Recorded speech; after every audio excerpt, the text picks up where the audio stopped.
Este programa es presentado por Grupo Sí España, servicio integral para España. La Pradera, productos del campo.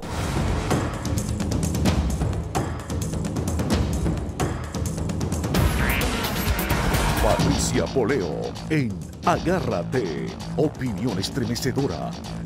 Buenas noches, bienvenidos a Agárrate. Comienzo por agradecerles por habernos recibido nuevamente. Agárrate está nuevamente en cada una de las computadoras, celulares, en todas partes en el mundo donde hay un ciudadano ávido de información, ahí está Agárrate. Gracias porque la acogida el día de ayer fue grandiosa a pesar de que teníamos tantos días fuera del aire. Vamos con un tema que dejé colgando con la salida del aire de Agárrate, y es el caso de los enchufados.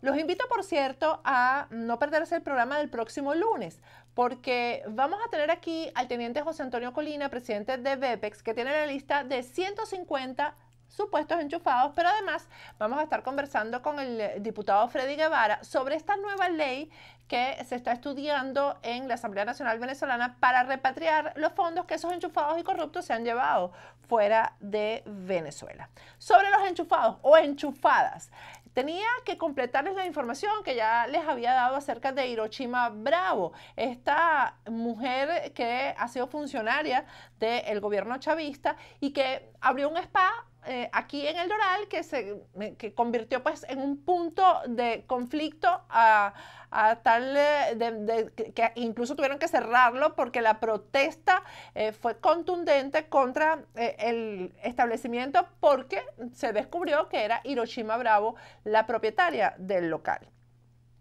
Yo tenía mucha más información que darles cuando ocurrió la salida del aire de Agárrate, y se trata de los orígenes, los reales orígenes de Hiroshima Bravo, porque hay quienes reportan pues que ella vivía en un apartamento humilde en Los Ruices, un apartamento de clase media baja en Los Ruices, y que ahí ella comenzó, digamos, su historia, y no es así.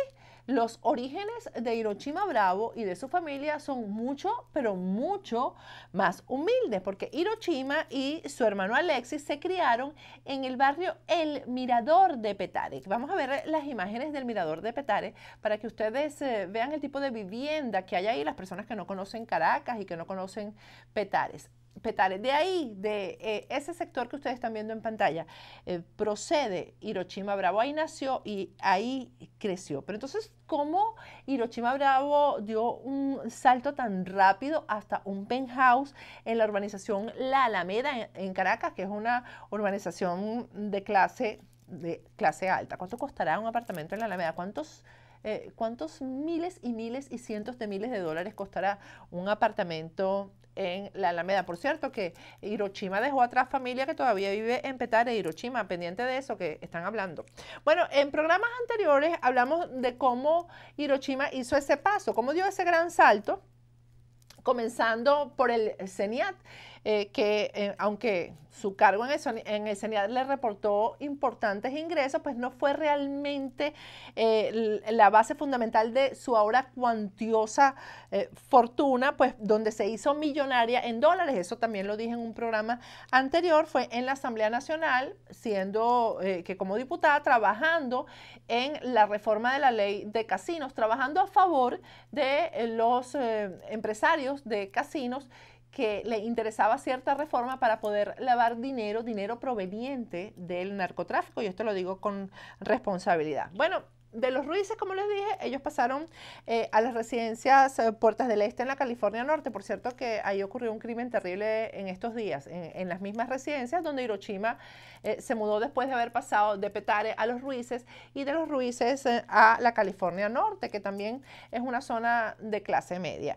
Y el apartamento de la California Norte después se lo regalaron a un familiar, se lo dieron, porque bueno, ya era poco para la familia de Hiroshima, y tanto la madre de Hiroshima como su hermano Alexis se mudaron a dos apartamentos, un apartamento para cada uno, en una urbanización en las residencias Colinas de la Tahona, también una urbanización de clase pudiente. Ahí tienen ustedes algunas imágenes de la familia cuando era pobre. Este es Alexis, el hermano.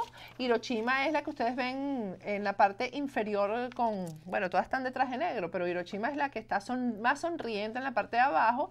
La madre es la que está del lado izquierdo, bueno, y la que está al lado pero ponme las otras fotos, no me pongas esta todavía, porque esta es la última foto.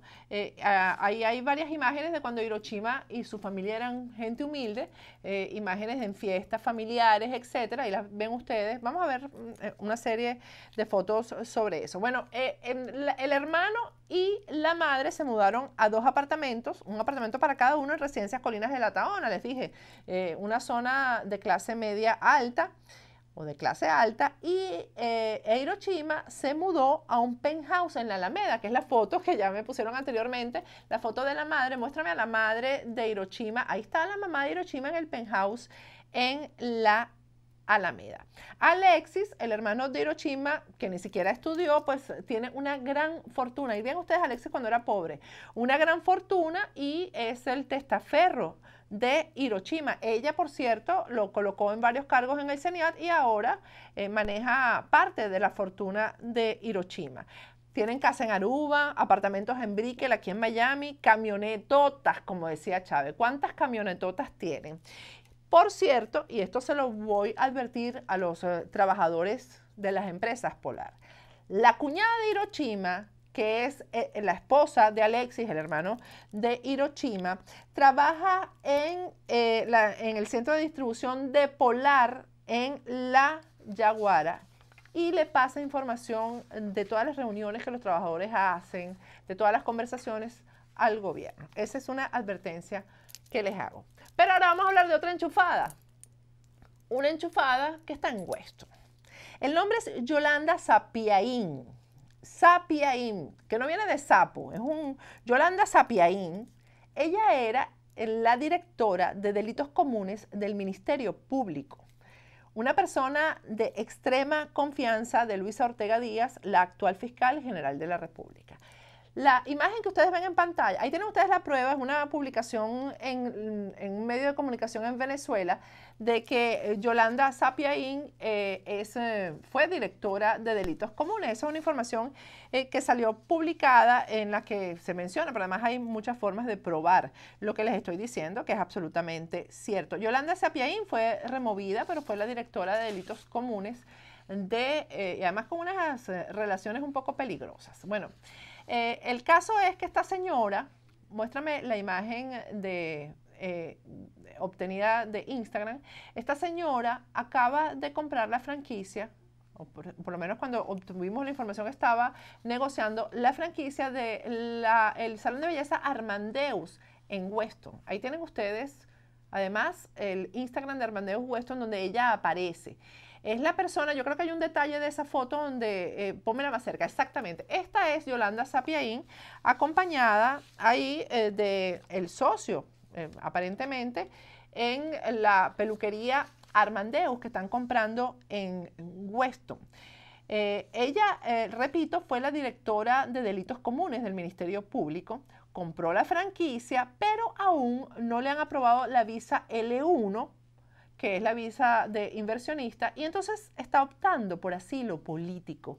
Y les digo una cosa, porque hay funcionarios de funcionarios. Esta señora, y tengo bastantes testimonios de eso, en el cargo que tuvo como directora de delitos comunes en el Ministerio Público, despidió a varios trabajadores porque habían firmado, porque estaban en la lista Tascón. Incluso hay un caso en específico en el que amenazó a uno de los trabajadores que se negaba a renunciar con que le iba a abrir un procedimiento si no renunciaba porque aparecía en la lista Tascón. Y esta señora pretende instalar un salón de belleza en Weston. En Weston, donde viven, ustedes saben, hay una comunidad de venezolanos bien importante, pero además pretende que le den asilo político. Yolanda Sapiaín, vuélvemela a poner en pantalla para además nuestros compatriotas que viven en Weston la identifiquen. Ahí la tienen ustedes. Bueno, y ya ustedes se han hecho adictos a las páginas factoresdepoder.com.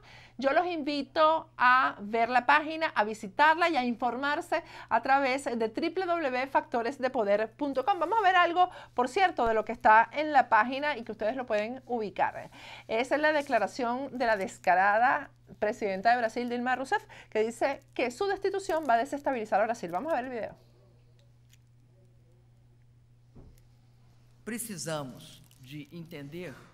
Tenemos que entender que este proceso no va a traer estabilidad política al país. ¿Por qué no va a traer estabilidad política al país? Porque rompe la base de la democracia. Este proceso de impeachment, la verdad, no es un proceso de impeachment, sino un intento de elección directa de un grupo que de otra forma no tendría acceso. Y en Factores de Poder, por supuesto, también estamos informando acerca del terrible terremoto en Ecuador. Vamos a ver parte de uno de los videos que tenemos en nuestra página.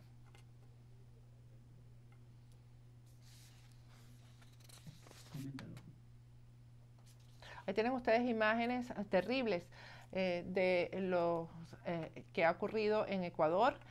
Continúan las labores de rescate. Se dice que hay personas fallecidas que nunca van a poder ser rescatadas. Por cierto que también está en nuestra página la entrevista que ayer hicimos a Fernando Valda, en la que describía lo terrible que ha sido esto para Ecuador, un país que por cierto tenía una millonaria reserva para atender estas emergencias y ya no cuenta con ella porque el presidente de Ecuador, Rafael Correa, decidió gastarlas, porque decía que para qué gastar y para qué ahorrar en vez de invertir, y esos ahorros hubieran servido para iniciar ya la construcción de viviendas para alojar a las personas que se quedaron en la calle después de este terrible terremoto.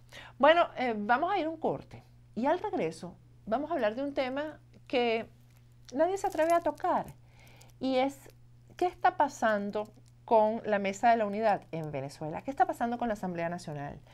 ¿Qué está pasando con las leyes que se aprueban y el Tribunal Supremo de Justicia simplemente las desecha y las acaba con ellas, poniéndose por encima de un poder como la Asamblea Nacional, que es el único que es realmente legítimo en Venezuela, que ha sido electo de forma abrumadora y popular? Con nosotros va a estar al regreso Orlando Viera Blanco, que abogado venezolano, politólogo, un analista bien importante, que ha escrito una columna el día de hoy que parece que ha levantado mucha roncha, porque hoy que es 19 de abril, un día feriado en Venezuela, porque es un día, el día de la firma del Acta de la Independencia, etcétera, etcétera. En un acto público, Enrique Capriles también habló molesto y en sus palabras se notó que hay grandes diferencias en la oposición. Todo esto lo vamos a analizar al regreso con Orlando Viera Blanco. Ya volvemos con Agárrate.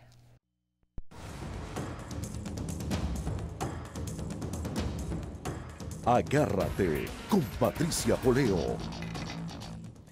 Regresamos con Agárrate. Bueno, y vamos a enfrentarnos de una vez a este tema, porque cada vez que uno habla de si la unidad es verdadera unidad, de la mesa, de primero justicia, pues entonces hay unos cuantos que caen y dicen que bueno, que porque uno va a estar opinando desde afuera, que porque hablar de lo que hace un partido o hace otro partido. Bueno, los periodistas tenemos que decir la verdad de lo que está pasando porque la gente se merece eso y tiene derecho a saber qué es lo que está pasando. Pero en esta oportunidad no es uno.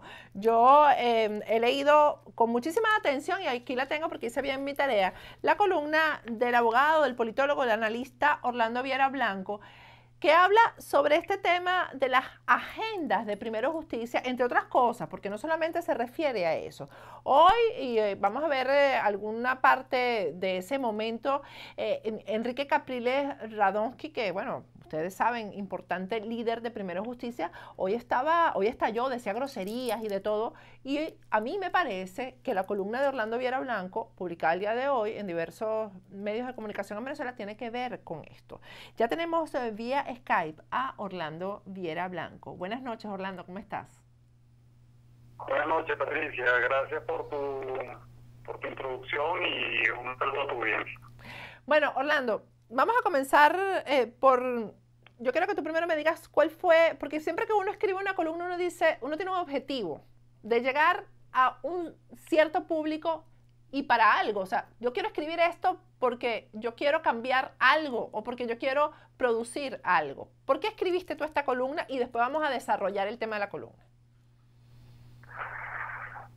Bueno, es que escribí esta columna más como ciudadano que como observador político. Como observador político de pronto tendría que apostar a mantenerla esa unidad impoluta, pero como ciudadano que entiende que el rescate país es una situación impostergable, cuando uno observa con elocuencia que está habiendo aquí una suerte de agenda paralela o desviada a esa agenda que se pactó con la MUT, que era en 3 direcciones: la amnistía, la restitución de la institucionalidad de la Asamblea Nacional y sobre todo el cambio de gobierno con el cambio del modelo político. Y empieza uno a observar, te repito, como ciudadano, que hay una suerte de agenda en paralelo que busca un referéndum revocatorio que en términos de tiempo no veo claro que sea posible desarrollarlo este año. No veo claro tampoco que realmente sea políticamente ganancial. Y creo que es pulmón para el gobierno, pues nada, no teniendo uno una militancia y un compromiso real, sino otro que, como te decía, tratar de apostar al rescate de una manera inmediata. No me aventuré, sino que me impuse, digamos, la tarea de escribir lo que ya habéis leído, ¿no? Sí, tú hablas, vamos a comenzar del principio hasta el final, frase por frase, o por lo menos a grosso modo, ¿no? Lo que tú escribiste, que es muy interesante. Tú hablas de que la Asamblea Nacional tiene una misión importante, y yo te pregunto, ¿cómo puede lograr esta misión la Asamblea Nacional en un momento tan difícil en el que elaboran una ley y el Tribunal Supremo de Justicia simplemente la anula? Bueno, manteniendo, digamos, la expectativa creada a partir del 6 de diciembre, aunque la Asamblea Nacional debemos decir responsablemente no es el Ejecutivo, no es realmente el político a partir del cual tú puedas, digamos, del cual se hace depender el cambio. La Asamblea sí dispone de una serie, digamos, de competencias constitucionales que perfectamente pueden nivelar, digamos, pueden de algún modo nivelar fuerza y pueden de algún modo buscar la salida de Maduro. Una, efectivamente, es la enmienda, con un recorte de periodo que no depende, sino simplemente de la voluntad de decretarla por parte de la Asamblea Nacional. Otro, digo yo, un artículo, es el abandono del cargo. Porque es que el abandono del cargo no es ausencia física únicamente del cargo o separación temporal. El abandono del cargo, como se debe interpretar, también es dejadez, es lejanía, es desidia, es irresponsabilidad en el cumplimiento de las facultades constitucionales que reserva nuestra Constitución Bolivariana al presidente de la República. Y en fin, abandono del cargo es no cumplir con fidelidad la misión para lo cual se le dio competencia al presidente de la República. Cuando el presidente de la República recientemente, por cierto, agrede y amenaza a la Asamblea diciendo que la va, digamos, a disolver, que le va a recortar el periodo mediante una enmienda a solo 4 meses de haber sido designada, eso es una agresión que va a contravía a lo que dispone realmente el respeto institucional del presidente de la República, a un principio fundamental de separación de poderes que lo establece nuestra Constitución en sus principios fundamentales. En otro sentido, también la Constitución establece al respeto a la voluntad popular. Y la voluntad popular dijo el 6 de diciembre de manera plebiscitaria que quería un cambio. No podría decir, bueno, pero esto también aplica, digamos, con el mismo argumento para proteger la permanencia del presidente Maduro en el poder. No, es que aquí se ha demostrado que precisamente el continuismo presidencial, el establecimiento además de un régimen presidencialista que para colmo en el 2009 generó la posibilidad de que el presidente continuara en el cargo y respetando la alternancia, es lo que le ha hecho un daño terrible a Venezuela desde el punto de vista de este postulado de que quienes están en el mando se acostumbran a mandar y quienes reciben o de alguna manera son receptores de ese mando se acostumbran a obedecer. De tal forma que la enmienda en cuanto al recorte de periodo no sería únicamente visto de cara a lo que representa la gestión de Maduro por ineficiente, sino que sería corregir histórica y republicanamente, digamos, un vicio presidencialista, caudillesco, que creo que es tiempo de reflexionar sobre ello. Por eso yo he dicho que la tesis de la enmienda es la tesis, digamos, que le da relevancia, que le da peso político a la Asamblea Nacional, y el abandono del cargo es la tesis que le permite, como digo yo hoy en mi columna, recuperar a la Asamblea Nacional la ofensiva política, la ofensiva parlamentaria que debemos reconocer ha perdido espacio. Ahora, tú hablas de los conflictos internos que se han venido surgiendo en eso de la unidad, ¿no? Hablas de que la Asamblea Nacional está perdiendo espacio. Yo quiero que tú me hables de cómo funciona esa pérdida del espacio, porque legítimamente el espacio lo tienen ganado por votos. ¿Cómo están perdiendo el espacio? ¿Sería a través de la frustración de la gente que ya no quiere creer en ellos, o a través de qué vía están perdiendo el espacio? Bueno, hay una frustración de la gente que votó por los diputados de la oposición al ver que desde el primer día ya 3 diputados han sido, digamos, despojados de su curul. A la fecha tampoco eso ha sido resuelto, decretan la amnistía y es anulada por PCJ. Después invocan o emplazan a ministros para que vengan a las comisiones a rendir cuenta al país sobre su gestión, y también surge una sentencia que inmuniza a estos ministros e incluso a los militares de rendir cuentas sobre las cosas o sobre los aspectos que la Asamblea tiene derecho a rendir cuentas. Esto le ha quitado espacio político a la Asamblea en sus cualidades contraloras e incluso legislativas. A eso me refiero. ¿Cómo recuperas tú esa expectativa? ¿Cómo recuperas tú la autoridad, la autoridad de la Asamblea Nacional? Bueno, hay que ser creativo. Y no solamente creativo, sino que hay que aplicar la Constitución conforme le reserva a la Asamblea este tipo de facultades. El abandono que está en el artículo 233 de la Constitución establece, te repito, la posibilidad que solo la Asamblea, sin necesidad de intervención de otra autoridad del poder público, pueda decretar digamos, el desalojo de Maduro. Y esto que te quiero decir plantea operación de rescate de esa ofensiva parlamentaria, en el sentido que da peso a la Asamblea. ¿Para qué, Patricia? Para recuperar un poco esa frustración de la que tú hablabas, que está sintiendo la gente cuando ve a una Asamblea Nacional neutralizada. Eso activa de alguna manera también la calle, que es importante en ese momento, y de alguna manera reduce la desesperanza en que está en este momento aquí en Venezuela la gente, cuando ve que esta expectativa sembrada por la Asamblea ha venido siendo de alguna manera, te repito, despojada, al punto de que se ha propuesto una enmienda para recortarle su periodo. Fíjate, hay una frase tuya, y esto quiero dejarlo para el próximo segmento para que lo desarrollemos bien, Orlando. Tú dices en la columna: es por eso que líderes como Henry Ramos o María Corina no luchan con un enemigo común, o sea, no luchan solo con el gobierno, sino con otro en la mesa. Hay un tercer contendor que aparenta ser compañero, pero retiene la cochina y tranca el juego. Esto para los jugadores de dominó entienden perfectamente lo que significa.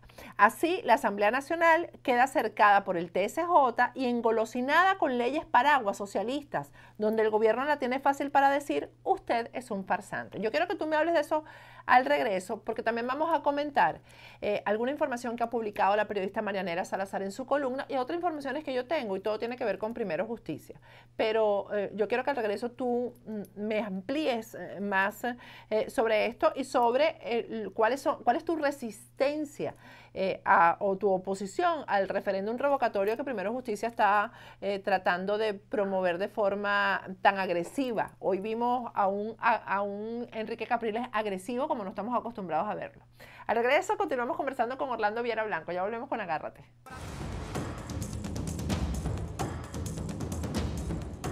Agárrate con Patricia Poleo.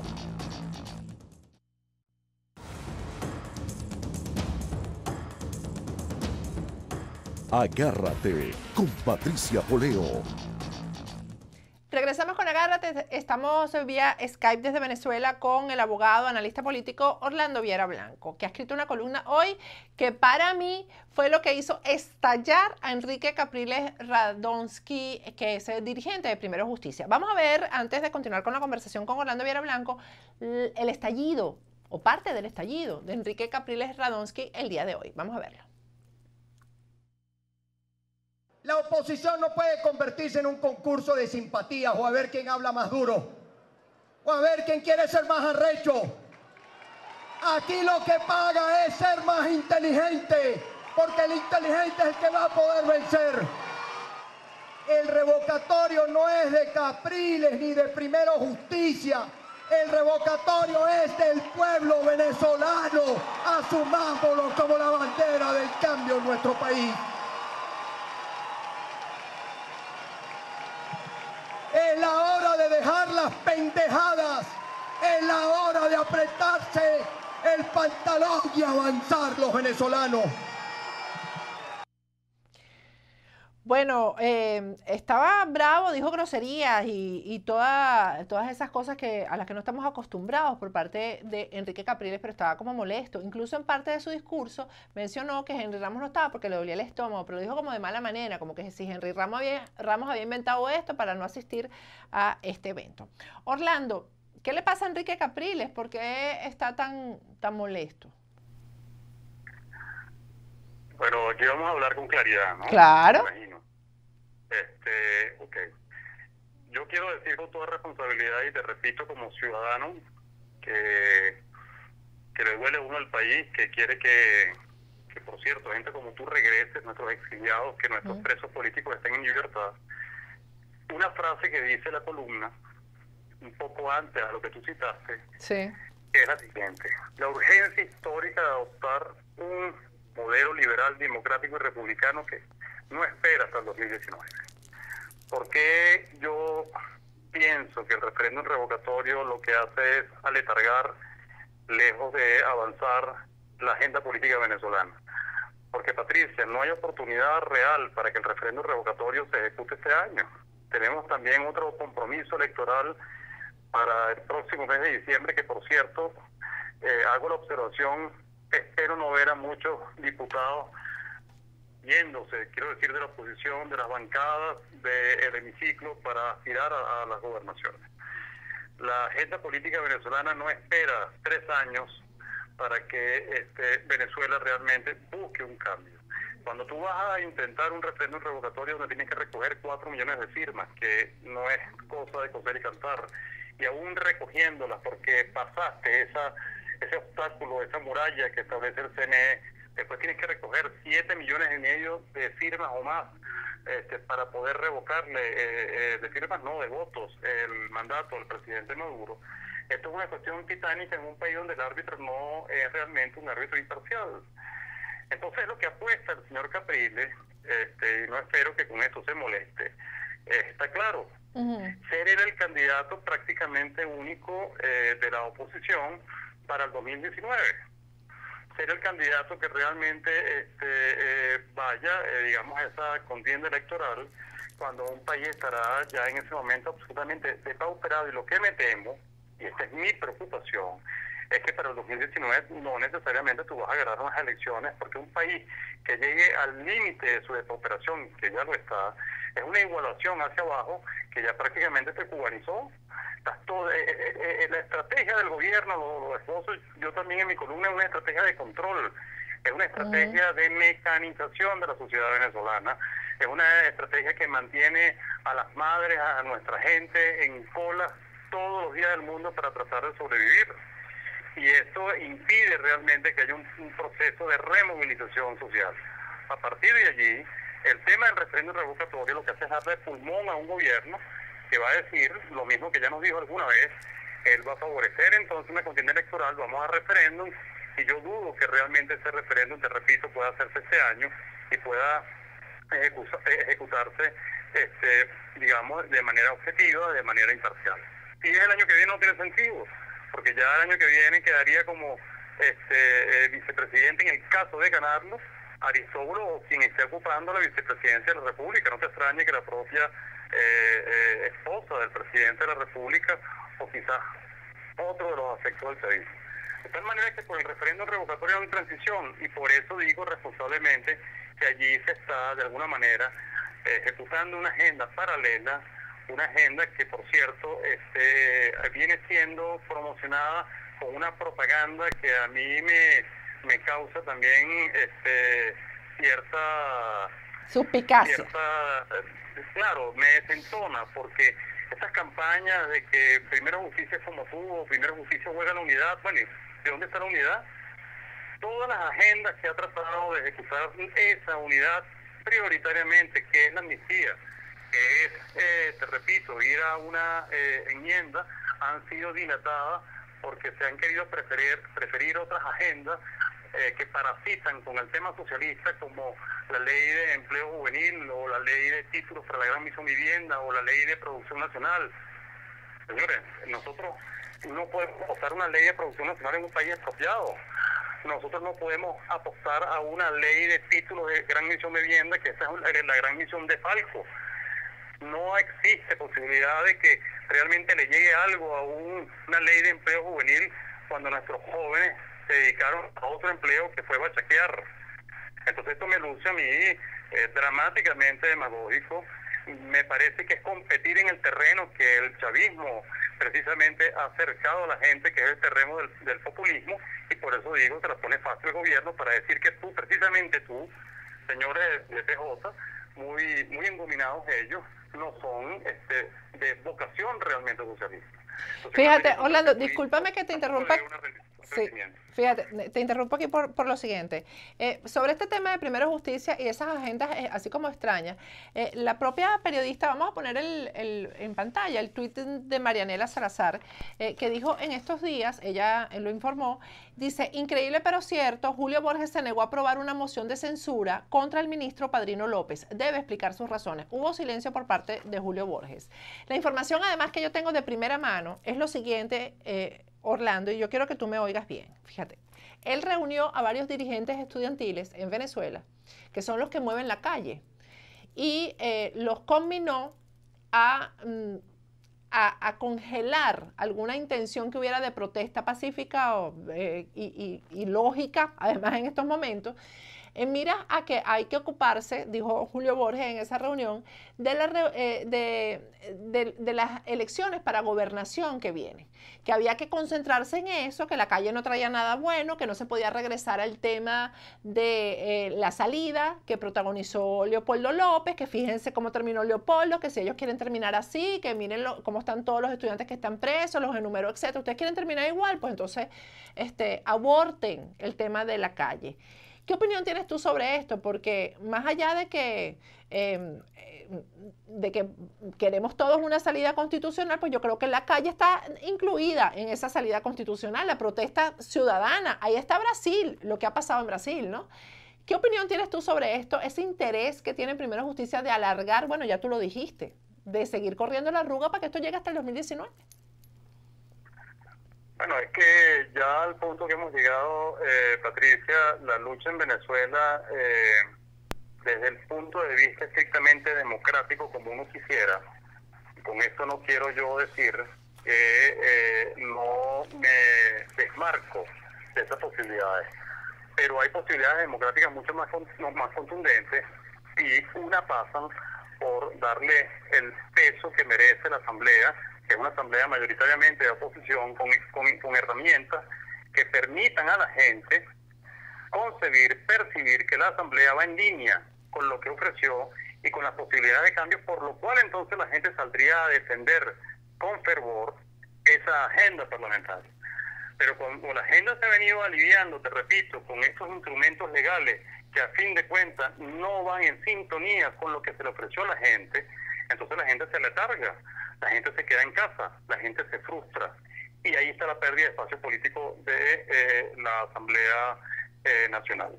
De una Asamblea Nacional mayoritaria que con las uñas está tratando, por cierto, algo externo, de hacer una gira para tratar de, digamos, de alguna manera de descargar esa pesada, digamos, ese bozaleo que en un momento representó Chávez. Y a lo interno está tratando de movilizar la conciencia ciudadana sobre la necesidad de un cambio inminente.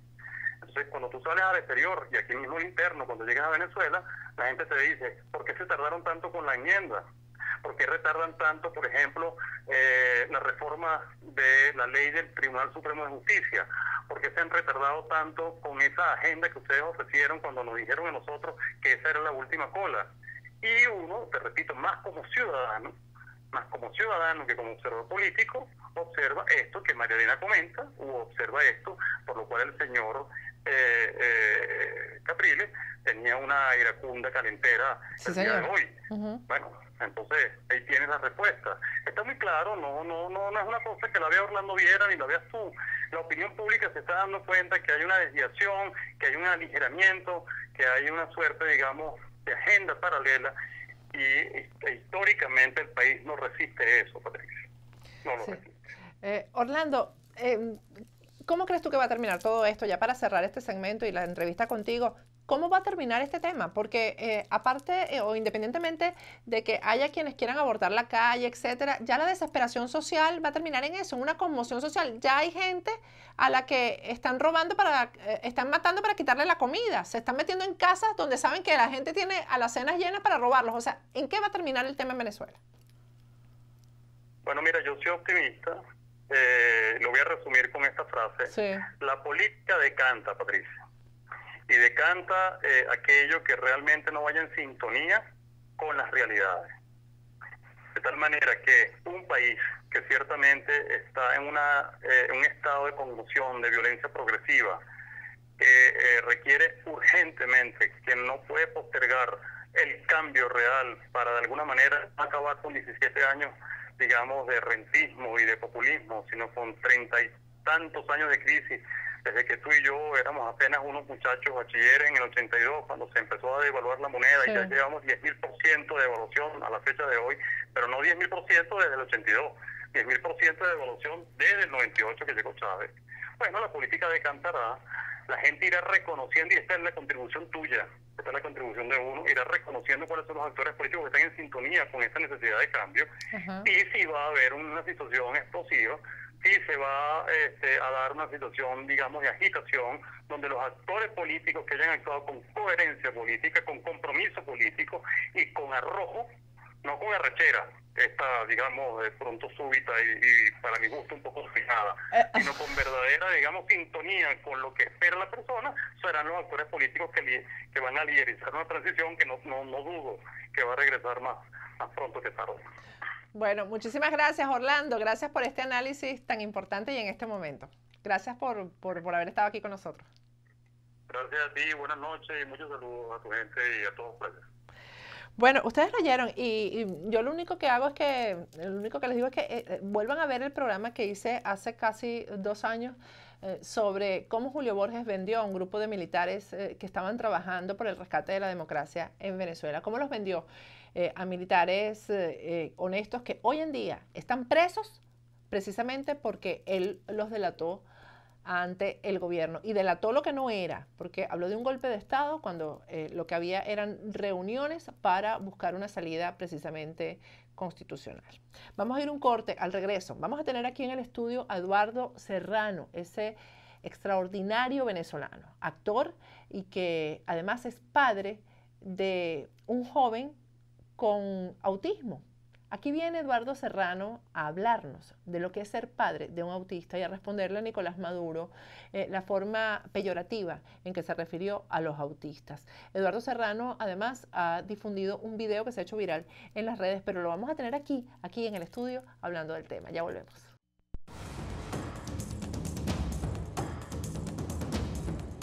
Agárrate con Patricia Poleo. Regresamos con Agárrate. Tengo el honor de tener aquí en el estudio a este gran actor venezolano, este gran venezolano, Eduardo Serrano. Gracias, Eduardo, porque te llamé hoy mismo y hoy viniste. Sí, no, gracias a ti. Bueno, un video se ha hecho viral en las redes y es la respuesta que Eduardo Serrano le ha dado a Nicolás Maduro acerca de lo que es el autismo, porque Eduardo tiene un hijo autista que es Leonardo. Leonardo, sí. Eduardo, primero dime, ¿qué es un autista? Es un ángel, porque un niño autista está fuera del espectro de lo que es la cotidianidad nuestra, donde está incluido incluso una parte que hay que explicarla muy bien, que es el abstracto.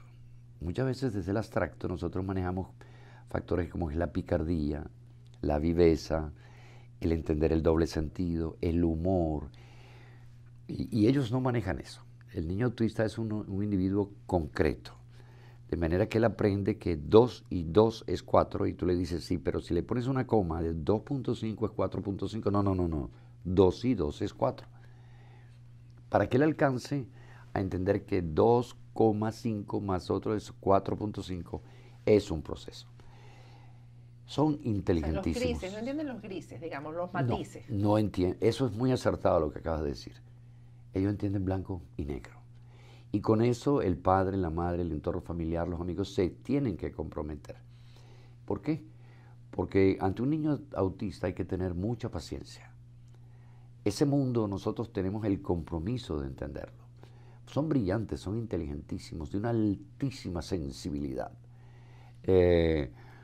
Son niños capaces de, a lo mejor, desafortunadamente ni tú ni yo tenemos la opción de ver cómo ven el mundo.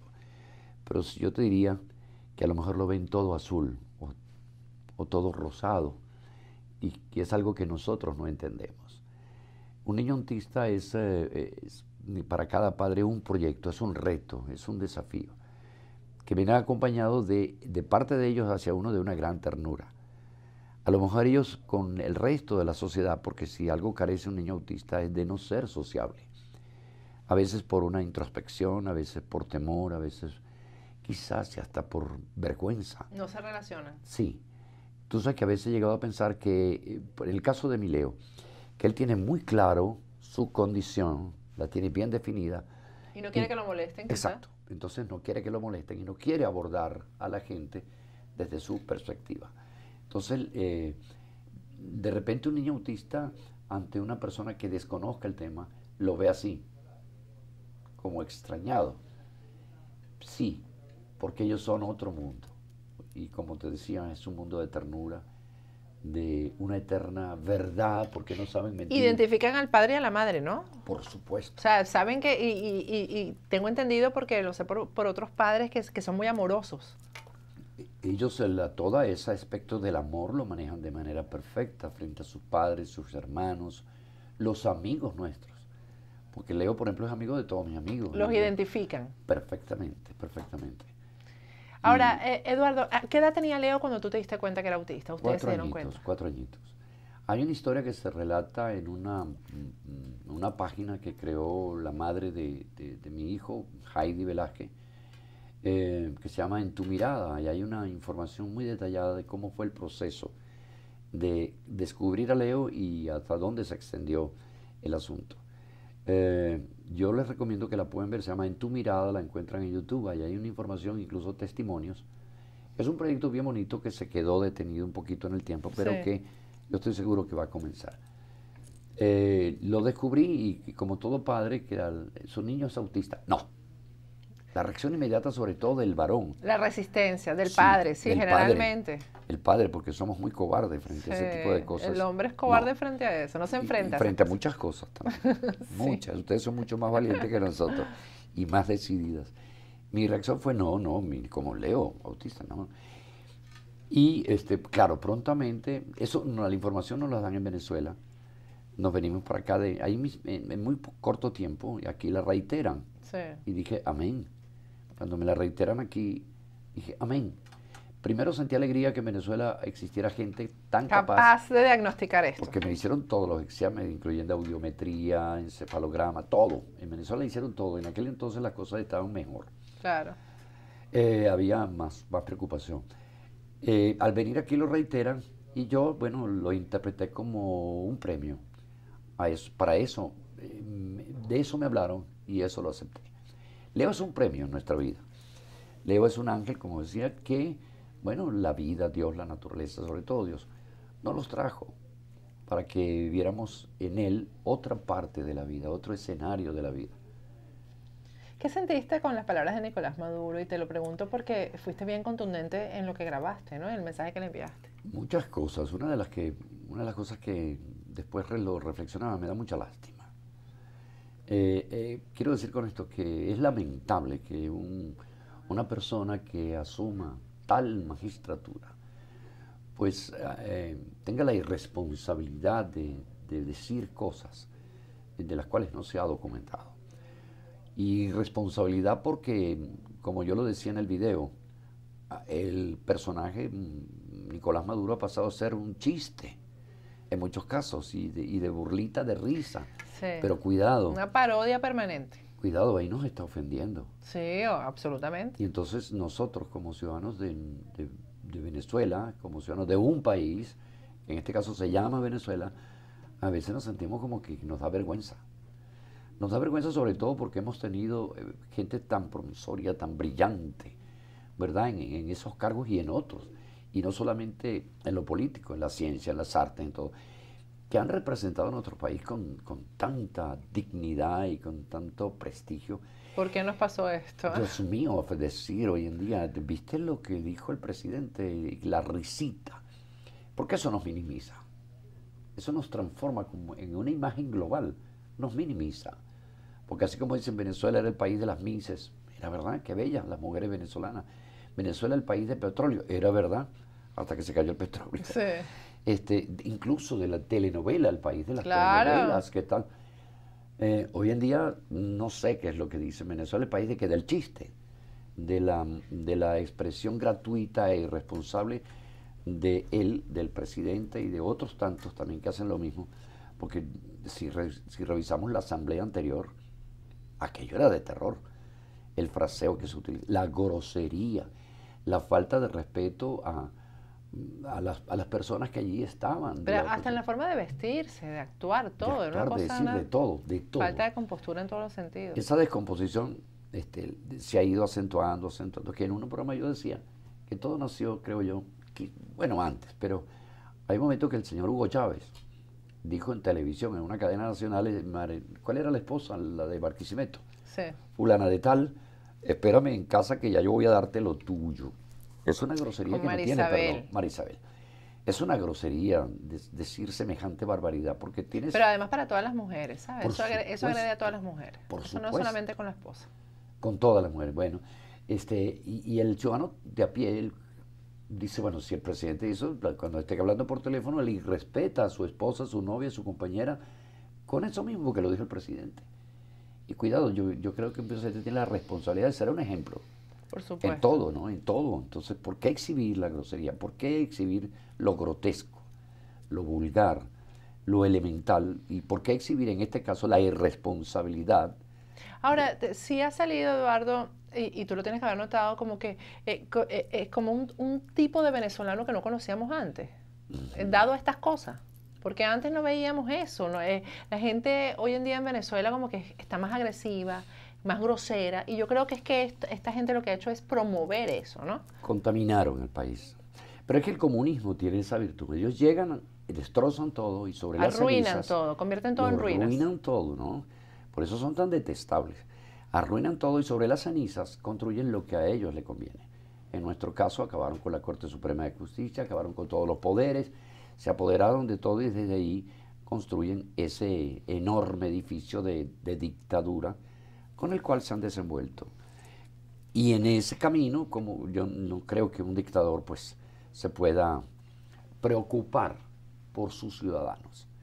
Normalmente un dictador, porque los hay de muchos tipos, pero en este caso nuestros dictadores recientes se han ocupado del negocio. Han arruinado a Venezuela. Eso es innegable, porque aunque quieran decir lo contrario, hay pruebas concretas, definitivas, de que han arruinado al país. Y ese ha sido su objetivo, detrás de la pancarta de pueblo, pobrecito pueblo, que además es una grosería decir pobrecito pueblo. Ustedes, pobrecito pueblo, nosotros lo vamos, ahora ustedes son el poder. Mentira. Si en algún momento histórico Venezuela, el pueblo no ha tenido poder, es ahora. Porque es mentira, porque ningún ciudadano de a pie vive en los Magallanes de Catia o en el Zulia, donde sea. Tiene la opción de ir a una Corte Suprema de Justicia y plantear una ofensa, un maltrato, y que se le respete.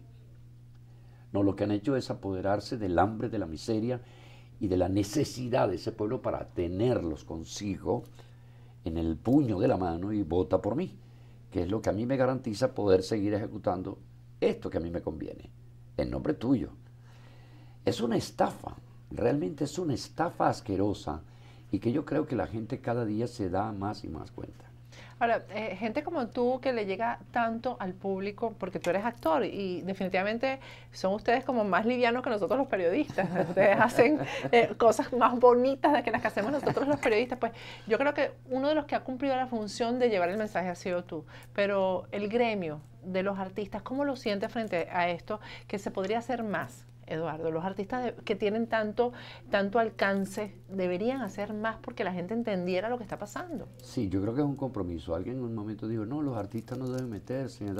Muchos artistas dicen eso. Sí, y yo me parece terrible que nosotros le demos la espalda a un compromiso que tenemos frente a nuestra nación, porque ¿la quieres o no? O sea, ¿qué es realmente lo que amas? Tu comodidad de plegarte a lo que te vayan diciendo para que la señora o el señor de determinada tendencia política te vea o no te vea. No, yo creo que lo honesto es, más que esa señora que va a dejar de verte porque no eres chavista, está un compromiso con tu país. Así es. Con tu gente, con tu gente. Y la gente es esa nación que tú, si abres los ojos un poquito, te das cuenta que está muy mal. Bueno, y muchos no hablaron tratando de proteger sus puestos de trabajo y ahora no hay trabajo para los artistas en Venezuela. No la hay. No hay novelas, ahí no hay producción, ahí no hay nada, no hay televisión, no hay nada. No hay empresas que puedan alojarlos a ustedes allá. Y de hecho por eso hemos ganado tanto aquí en Miami. Sí, hemos ganado espacio aquí, sí. No, y hemos ganado los que nos gusta el buen teatro, los que nos gusta la buena televisión, hemos ganado con ustedes. Este fin de semana te vas a presentar con Carlos Mata, que es otro monstruo del teatro aquí, y yo quiero que nos cuentes qué vas a hacer, porque yo voy a estar ahí. Es el sábado, ¿no? Ay, gracias por ir, sí. Sí. Es el sábado en Weston, en el Teatro Carreño. Es una comedia que escribió César Sierra, que la estrenamos inicialmente en el microteatro de allá del downtown. Es una comedia muy bien escrita, que sobre todo hace una reverencia ante una cosa muy importante, que es la amistad. Estos dos señores, ya avanzados de edad, que no son ustedes dos, no son ustedes dos. Se encuentran en una terraza y se desata toda una conversación un poco alrededor del pasado, donde se dicen cosas chistosísimas, porque además son dos personajes muy especiales. Son, bueno, mejor no les digo cómo son. No, pero dinos así por lo menos una frase dicha por el personaje tuyo. Son homosexuales, son gays, eso. Sí, pero yo quería darle la sorpresa. Hay un momento que yo le Imagínense a Carlos Mata y a Eduardo Serrano, los dos gays, ahí en una conversación. Eso va a estar demasiado bueno. Hay un momento que le digo, pero es que tú con ese maquillaje, parece que estás momificado. Él dice, no, y entonces le dice él, no es maquillaje, es protector solar, para evitar que me salgan arrugas. Y le digo yo, mi amor, en esa cara no cabe una arruga más. Ay, no, eso va a estar muy bueno. Es divertidísimo. ¿El sábado a qué hora, Eduardo? A las 8 de la noche, en el Teatro Carreño, en Weston, que ya esta es la tercera semana que nos presentamos y ha sido muy, muy, muy grata la estadía allí en Weston y con el público de Weston. Y bueno, vayan. No, vamos a ir yo. El sábado ya tengo plan para este sábado. Gracias, Eduardo, por estar aquí. A ti por darme la oportunidad de decir esa cosa que tengo en el alma. Claro, y tan hermoso. Y que me angustia. Yo he oído, conozco muchos padres de niños autistas, que por cierto no comentamos el tema de cómo ha sido Estados Unidos para ese niño. Eso sí. Es bueno que lo digamos, ¿no? Sí. Y aprovecho, voy a mezclar una cosita con otra, porque desde esa absurda política, el imperio. Y yo les quiero decir que el imperio, este imperio que detestan y que señalan con tanta facilidad, se ocupa de los niños autistas, de todo, pero también de los niños autistas. Y mi hijo recibió, desde que llegó a este país, con 4 añitos, hasta el presente, que tiene 16 años, Leito, toda una cadena de tratamientos, de terapias, absolutamente gratis. Y en este país usted no ve una pancarta gigantesca, dice, obra del gobierno norteamericano, que costó $4. Se ve en cada niño, Eduardo. Esa obra se ve en cada niño. Sí. Y en todos los programas, y donde está involucrada las universidades, las empresas privadas, todo. Hay un esfuerzo por preocuparse por una sociedad que está activa, viva, y que necesita cosas. Y Estados Unidos lo hace. Qué lamentable que no lo tengamos, que no hayas podido disfrutar de eso en tu propio país, en el país de Qué Leo. Triste, ¿verdad? En el país de Leo, sí. Pronto será. Pronto. Hay que sí. trabajar, y cada padre de niño autista que ha recibido esas atenciones en este país tiene que contribuir para que en Venezuela eso se imponga Sí, también, Eduardo. eso en es el un futuro. compromiso que tenemos todos, de verdad. Así es. Gracias, Gracias Patricia. a ti, No, Eduardo. gracias. Muchísimas gracias. Bueno, yo me despido. Hasta mañana.